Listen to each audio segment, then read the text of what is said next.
Assalamualaikum warahmatullahi wabarakatuh. Baiklah, pada kali ini saya akan menjelaskan mengenai tentang stratifikasi sosial. Adapun yang pertama adalah definisi dari stratifikasi sosial. Stratifikasi sosial adalah pembedaan atau pengelompokan para anggota masyarakat secara vertikal atau bisa dikata sebagai bertingkat. Nah, selanjutnya adalah definisi stratifikasi sosial menurut para ahli. Yang pertama adalah menurut Pitirin A. Sorikin, yang dimana stratifikasi sosial adalah perbedaan penduduk atau masyarakat ke dalam lapisan-lapisan kelas secara bertingkat atau hierarki. Kemudian yang kedua adalah menurut Dr. Andes Robert M. Z. Lawang. Ia berpandangan bahwa stratifikasi sosial adalah penggolongan orang-orang yang termasuk ke dalam suatu sistem sosial tertentu ke dalam lapisan-lapisan hierarkis menurut dimensi kekuasaan, privilege dan prestige. Kemudian yang ketiga menurut Max Weber. Stratifikasi sosial menurut Max Weber ialah sebagai penggolongan orang-orang yang termasuk dalam suatu sistem sosial tertentu ke dalam lapisan-lapisan hierarkis menurut dimensi kekuasaan, privilege dan prestige. Kemudian yang keempat adalah menurut Astrid S. Susanto. Stratifikasi sosial adalah hasil kebiasaan hubungan antar manusia secara teratur dan tersusun sehingga setiap orang mempunyai situasi yang menentukan hubungannya dengan orang baik secara vertikal maupun secara mendatar. Kemudian yang kelima menurut De Hendro Puspito, yang dimana stratifikasi sosial adalah tatanan vertikal berbagai lapisan sosial berdasarkan tinggi rendahnya kedudukan. Mungkin itu penjelasan saya. Sekian, Assalamualaikum warahmatullahi wabarakatuh. Baik, saya Anis Maratun Saleha akan melanjutkan materi tentang bentuk-bentuk stratifikasi sosial dalam kehidupan sehari-hari. Jadi bentuk stratifikasi sosial dalam kehidupan sehari-hari dapat kita lihat dari bentuk perbedaan kemampuan dan kesanggupan, di mana perbedaan kemampuan dan kesanggupan ini dilihat dari perlengkapan rumah tangga dan kebutuhan sehari-hari, cara berpakaian, terus dilihat dari lokasi kediaman atau tempat tinggal, dan terakhir yaitu menu makanan. Nah, untuk kemampuan dan kesanggupan ini, di mana pada perlengkapan rumah tangga, golongan kelas atas lebih tidak hanya sekedar memenuhi kebutuhan sehari-hari, melainkan barang-barang mereka itu terdapat nilai seni dan gaya hidup di dalamnya, sehingga mereka yang tidak memiliki barang modern, mereka akan merasa ketinggalan zaman. Berbeda dengan golongan kelas menengah ke bawah, mereka tidak memperhitungkan hal tersebut. Mereka hanya mengedepankan fungsi dari barang, misalkan kompor. Kompor di sini memiliki banyak jenis, ada kompor listrik, kompor yang biasa, bahkan ada golongan kelas bawah yang masih menggunakan kayu bakar. Mereka tidak mempentingkan apa itu gengsi, tetapi mereka hanya mempentingkan fungsi. Kedua yaitu cara berpakaian. Untuk cara berpakaian, kita sangat bisa menilai di masyarakat yang mana kelas menengah atas dan yang mana kelas menengah ke bawah. Untuk golongan kelas atas itu menggunakan pakaian yang kualitasnya di mana kualitas kainnya itu lebih bagus dari golongan bawah, dan menggunakan barang-barang yang terbilang mahal atau branded, barang-barang yang terkenal dengan tujuan untuk meningkatkan popularitas ataupun gengsi. Terus untuk golongan kelas bawah itu hanya mementingkan untuk fungsi, asalkan mereka menggunakan pakaian yang sederhana dan bisa menutupi badan. Selanjutnya yaitu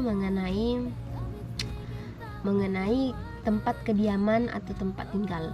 Untuk tempat tinggal itu di masyarakat kita seringkali dengar kawasan atau lokasi elit, perumahan elit, yang dimana perumahan elit ini sudah terdapat perabotan-perabotan atau fasilitas yang sudah ada di dalam rumah tersebut, dan perumahan itu dihuni oleh golongan orang-orang kaya atau golongan atas, sedangkan untuk golongan bawah itu kadang tinggal di sekitaran sungai ataupun di perumahan kumuh yang tidak seindah dari perumahan elit.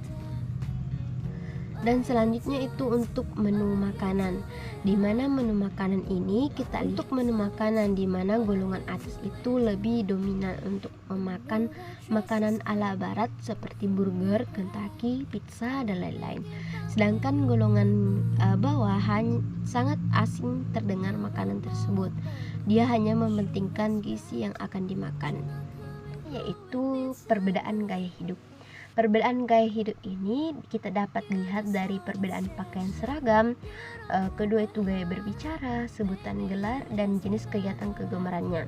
Salah satu yang saya akan jelaskan yaitu jenis kegiatan dan kegemarannya.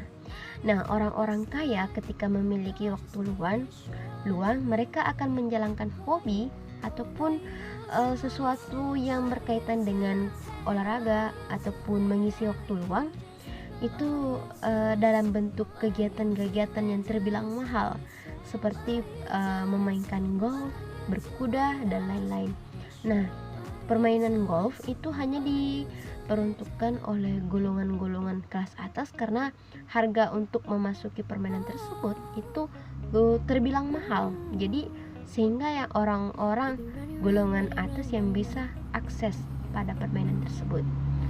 Dibandingkan dengan golongan kelas menengah ke bawah, mereka hanya mementingkan suatu kegiatan yang menghasilkan uang, seperti kegiatan-kegiatan bekerja di sawah, pekerjaan-pekerjaan yang terbilang kasar. Dan selanjutnya yaitu pada perbedaan hak dan akses. Nah, pada perbedaan hak dan akses itu kita bisa lihat bahwa golongan kelas atas ketika menduduki jabatan hak dan fasilitas yang lebih banyak dibandingkan orang yang tidak memiliki kedudukan.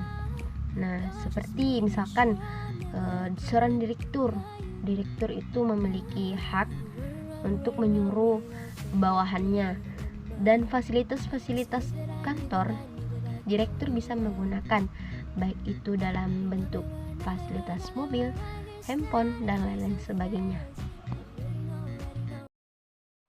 Sifat-sifat stratifikasi sosial ada dua, yaitu stratifikasi sosial terbuka merupakan sifat stratifikasi sosial yang mempunyai kesempatan sama bagi setiap anggota masyarakat untuk memperoleh kenaikan kelas. Stratifikasi sosial menjadi lebih tinggi berdasarkan kecakapan dan kemampuan sendiri.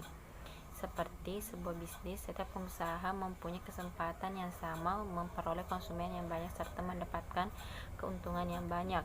Kedua yaitu stratifikasi sosial tertutup, merupakan sifat stratifikasi sosial yang tidak mengalami perpindahan anggota dalam sebuah kelompok tertentu. Hal ini dikarenakan pengelompokan stratifikasi sosial tertutup berdasarkan kelahirannya. Misalnya pengelompokan masyarakatnya berdasarkan ras masing-masing. Dengan kata lain, ras digunakan sebagai dasar stratifikasi sosial. Macam-macam stratifikasi sosial berdasarkan cara memperolehnya ada 3. Itu 1, ascribe status, merupakan status yang diperoleh seseorang secara alamiah, artinya posisi yang melekat dalam diri seseorang diperoleh tanpa melalui serangkaian usaha. Contohnya yaitu status perbedaan usia, stratifikasi berdasarkan jenis kelamin, status yang didasarkan pada sistem kekerabatan, stratifikasi berdasarkan kelahiran, dan stratifikasi berdasarkan kelompok tertentu. 2 yaitu achievement status, merupakan status seseorang yang disandang melalui perjuangan. Pola-pola ini biasanya banyak terjadi struktur sosial yang telah mengalami perubahan. dari pola-pola tradisional ke arah modern lebih dalam sektor masyarakat kapitalis liberal dengan penekanan pada kebebasan individu untuk mencapai tujuan masing-masing yang syarat dengan persaingan.